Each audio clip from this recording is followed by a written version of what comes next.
En este otro tema comenzaremos hablando en la historia del arte sobre Grecia y su clasicismo, como son las características básicas del arte griego. Sustentado sobre sus bases precedentes, artes cicládico, minoico y micénico, el arte griego se generó en un contexto territorial que comprendía desde los dominios peninsulares de Grecia hasta Asia Menor, desarrollándose cronológicamente entre el siglo XI a.C. y el I a.C. Si los artes mesopotámico y egipcio estuvieron determinadas por la religión, ligados a la naturaleza y a su civilización agraria, el arte griego, abandonando el colosalismo anterior, se centra en el hombre y en su novia organización social, la polis, convirtiendo incluso sus dioses en humanos. Su concepción racional les llevó a fundamentar el proceso de creación artística en un sistema de medidas y proporciones armónico, que conseguía el equilibrio de todos sus elementos. Por otro lado, los autores dejan de ser siervos del rey o de la religión para convertirse en artistas autónomos, cuyos nombres conoceremos en muchos casos, hecho que les permitió introducir cambios en los estilos y promover su desarrollo, convirtiendo el arte griego en un proceso dinámico que sigue un incesante itinerario evolutivo. La armonía compositiva unida al virtuosismo técnico de los artistas dio lugar al concepto de belleza clásica, muy imitada posteriormente. ¿Qué es el clasicismo? Cuando hablamos de arte clásico, estamos haciendo referencia principalmente a las obras artísticas realizadas por los artistas griegos de la antigüedad y posteriormente por los romanos. Son por tanto los griegos los verdaderos artífices de este nuevo fenómeno que denominamos arte clásico, ya que realmente los romanos actuaron como continuadores de esa forma de entender el arte iniciada por los griegos. Fueron ellos, los romanos, los que por ello mismo lo denominaron classicus, que quiere decir digno de imitar. El arte ya es considerado como belleza. ¿Pero qué tiene de especial el clasicismo?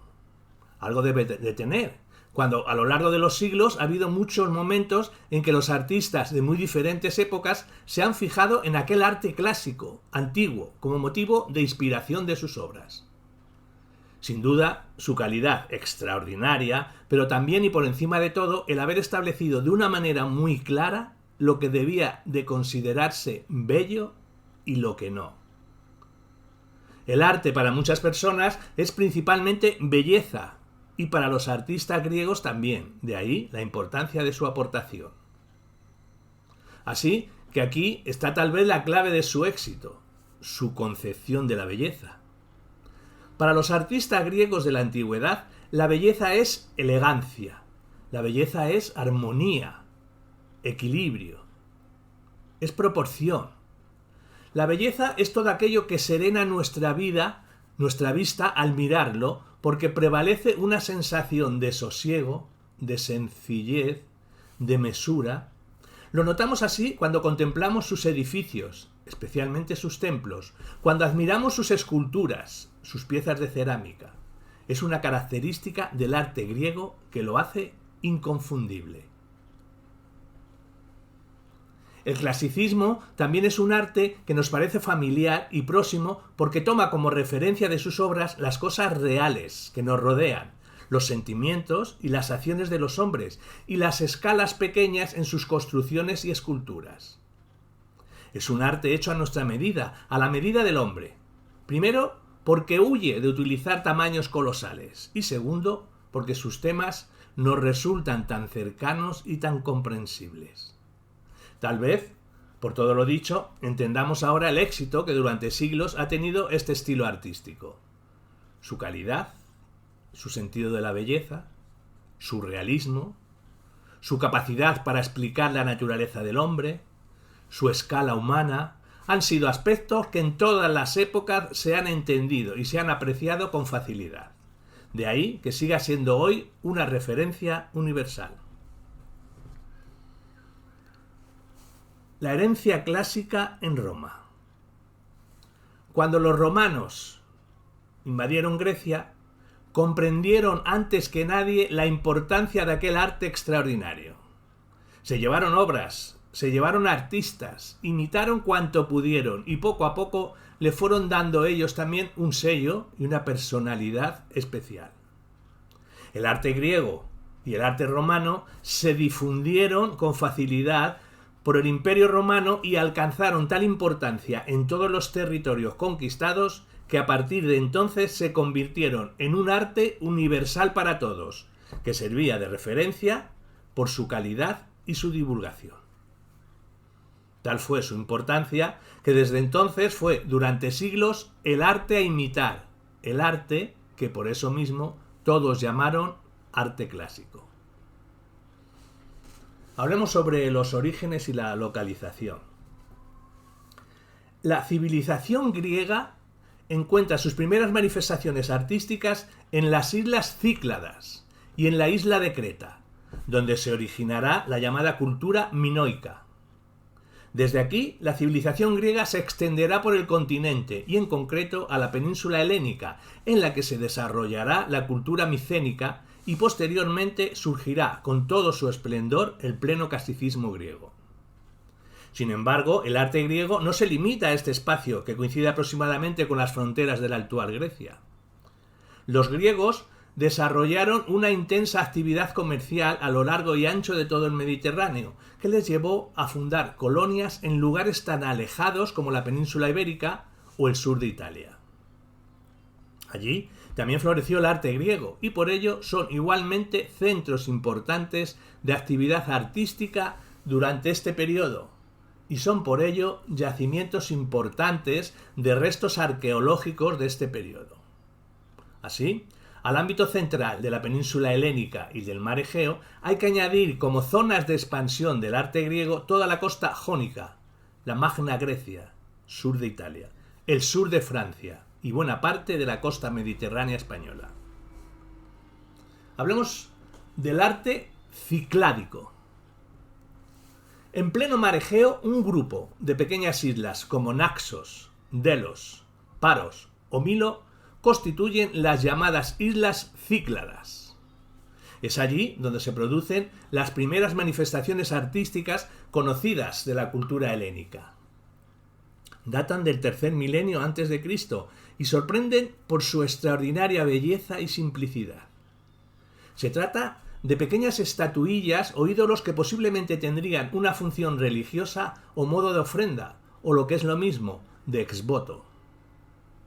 Su sencillez reduce sus formas y detalles a la mínima expresión, pero es este esquematismo, esta capacidad de abstracción, lo que las hace tan bellas y expresivas, y también lo que atrajo sobre ellas la atención de los artistas contemporáneos. Hablemos del arte minoico. Si bien el arte de las Islas Cícladas no llegará a tener una influencia determinante en el arte griego posterior, sí la tendrá el arte que se desarrolla en la isla de Creta y que denominamos arte minoico. Se desarrolla este a lo largo de un amplio periodo en plena Edad de Bronce, entre el 3000 y 1100 a.C. También se trata de un arte peculiar y sorprendente, enriquecido gracias al intercambio cultural que proporciona una civilización marítima y comercial como era la cretense. En este arte minoico hay unas aportaciones artísticas y es su aportación a la historia del arte. Destacan tanto sus manifestaciones plásticas en el campo de la escultura o la pintura, como también sus obras en el ámbito de la arquitectura. Sobre todo sus famosos palacios laberínticos, cuyo descubrimiento constituyó uno de los acontecimientos arqueológicos más asombrosos de comienzos del siglo XX. En cuanto a sus piezas escultóricas, son en su mayoría pequeñas figuras femeninas con una clara finalidad de culto a la fecundidad. Más sorprendentes resultan las pinturas murales realizadas al fresco. Resulta de una gran calidad técnica y alegran la vista del espectador por la vivacidad de sus colores, sus temas desenfadados y la claridad de sus imágenes. A continuación hablemos del arte micénico. A finales del segundo milenio, la civilización minoica se verá progresivamente sustituida en su hegemonía sobre el territorio por otra civilización, impulsada en este caso por gentes procedentes de la Grecia continental. Se trata del pueblo de los aqueos, que dan lugar a la cultura micénica, que de hecho se desarrolla ya en la península helénica. Aunque en algunos aspectos más tosca y menos brillante que la minoica, la civilización micénica se aproxima mucho más a los aspectos que vendrán a definir el arte griego propiamente dicho. Sus restos se encuentran en las ciudades de Micenas, Argos o Tirinto, y si el descubrimiento de la civilización minoica se debe a Arthur Evans, el hallazgo de Micenas y de la cultura micénica está ligada para siempre a la figura del arqueólogo alemán Schliemann, que la descubre en 1876, 2 años después de haber encontrado la mítica ciudad de Troya. Entre sus manifestaciones artísticas más singulares destacaríamos la existencia de fortificaciones amuralladas en lo alto de las ciudadelas, las acrópolis, la existencia de tumbas muy características en forma circular, imagen, con un corredor de acceso y cubiertas bajo tierra y vegetación, o la aparición de Megarón, edificio con finalidad política y religiosa, precedente inmediato de los primeros templos griegos. Ejemplos de esto serían la Puerta de los Leones, la entrada a la Acrópolis de Micenas, el Tesoro de Atreo, un tolos o tumba circular, o la llamada Máscara de Agamenón, en realidad una máscara funeraria de las que era habitual utilizar en los enterramientos de la época, pero que Schliemann confundió con la del mítico rey Micenas, protagonista de la guerra de Troya.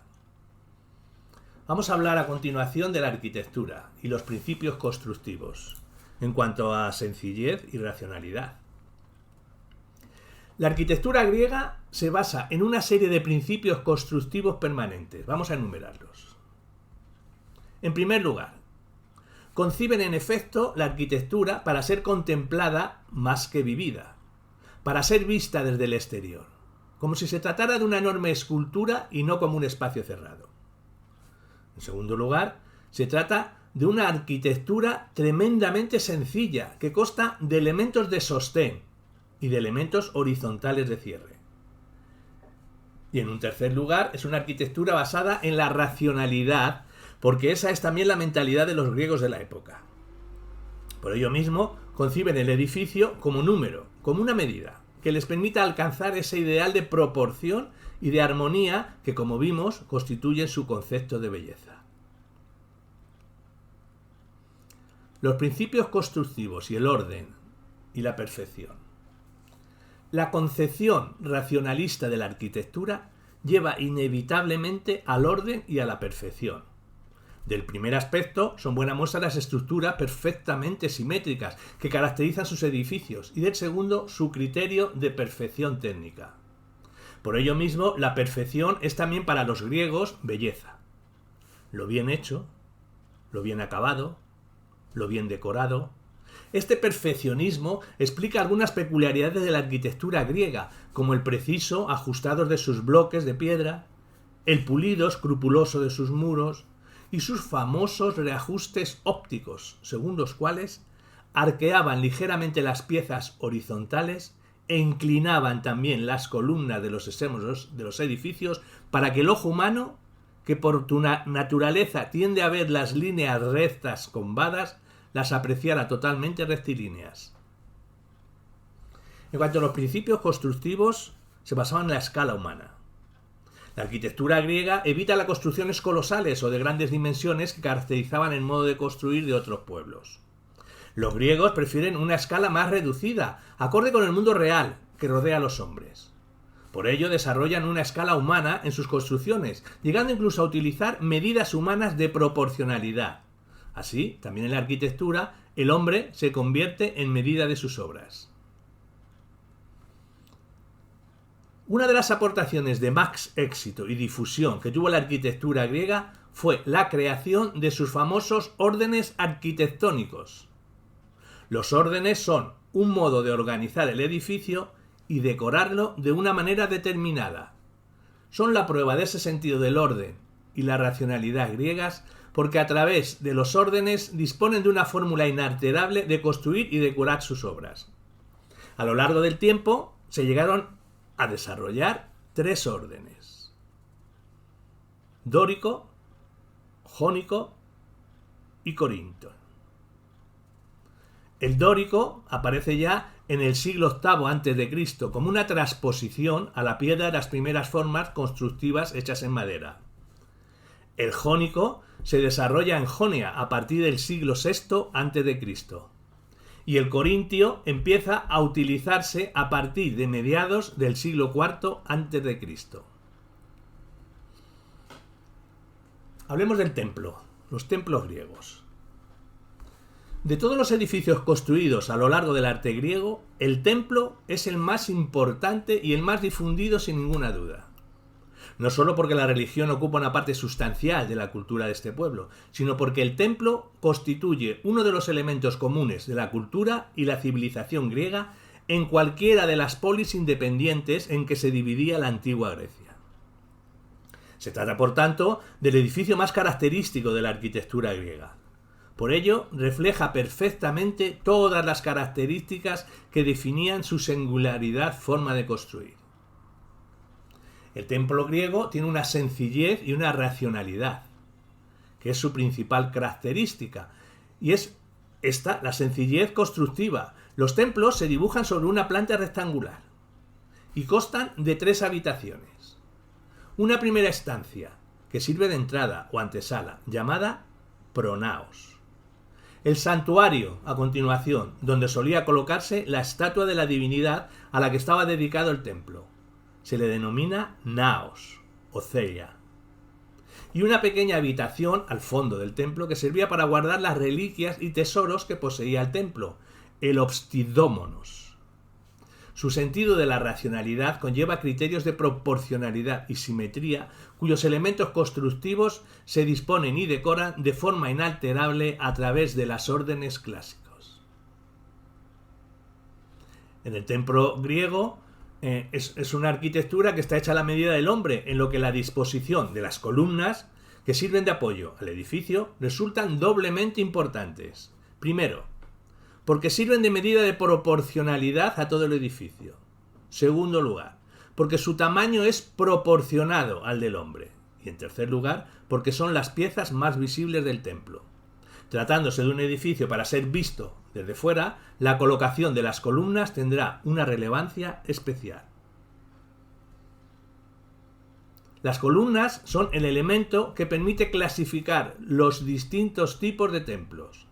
Esta clasificación se realizará según dispongan las columnas alrededor de todo el perímetro del templo, períptero. Doble fila alrededor de todo el perímetro, díptero. Solo en una fachada, próstilo. O en las 2 fachadas, anfipróstilo. Igualmente se clasifican también según el número de columnas que presentan en la fachada. Si son 6, hexástilos. Si son 8, octástilos, etc. Hablemos de la Acrópolis de Atenas, su origen.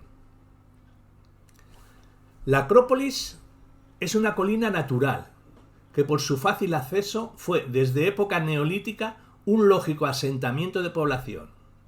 En época micénica se fortificó convenientemente y alojó el Palacio de los Reyes, y ya en el siglo VI a.C., gobernando Solón, se trasladó a este lugar el ágora y con ello los principales templos de la ciudad, convirtiéndose a partir de entonces en un lugar sagrado por su carácter religioso.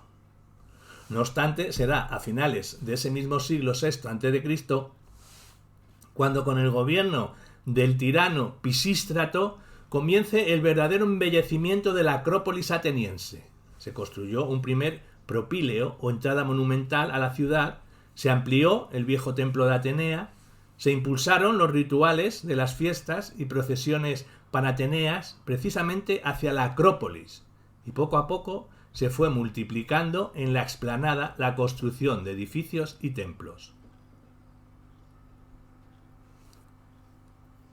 La segunda gran etapa de embellecimiento y remodelación de la Acrópolis de Atenas se produce durante el gobierno de Pericles, en el siglo V a.C. Las guerras contra los persas habían arrasado la mayoría de los edificios de la colina y era necesario remodelarla. Además, la importancia adquirida entre los demás polis por la ciudad de Atenas y su enriquecimiento posterior permitió a Pericles desarrollar un amplio programa de obras. Entre las más importantes destacan los Propíleos, el templo de Atenea, Nike, en una esquina delante de los Propíleos, el Erecteion, en un desnivel del terreno frente a uno de los lagos del Partenón, y el Partenón dominando todo el entorno. A ellos se añadieron otros muchos edificios menores que habían de servir a los servicios religiosos de todos los templos de la explanada. La arquitectura helenística. La etapa histórica, que denominamos helenismo, constituye un largo periodo artístico cuyo inicio coincide con la muerte de Alejandro Magno, en el año 323 a.C. Justo en ese momento, el inmenso imperio que había sido capaz de conquistar desde Grecia hasta la India se divide en numerosos reinos independientes. No obstante, todos tienen algo en común, la herencia griega que Alejandro había dejado en todos los territorios conquistados. Herencia griega que se aprecia en la lengua, la religión, la cultura y, por supuesto, en el arte. Aun con todo, el arte helenístico no será exactamente igual al arte griego del pleno clasicismo. También hay influencias propias de los lugares que se habían conquistado, y por ello se dice que hay una mezcla en el arte helenístico de elementos griegos y de elementos orientales, propios de los territorios asiáticos que Alejandro había conquistado. En el apartado de la arquitectura, esa influencia oriental se nota sobre todo en que se pierde buena parte de la obsesión griega por la proporción y la sencillez, y que por el contrario hay una mayor tendencia por la grandiosidad, la monumentalidad y el colosalismo.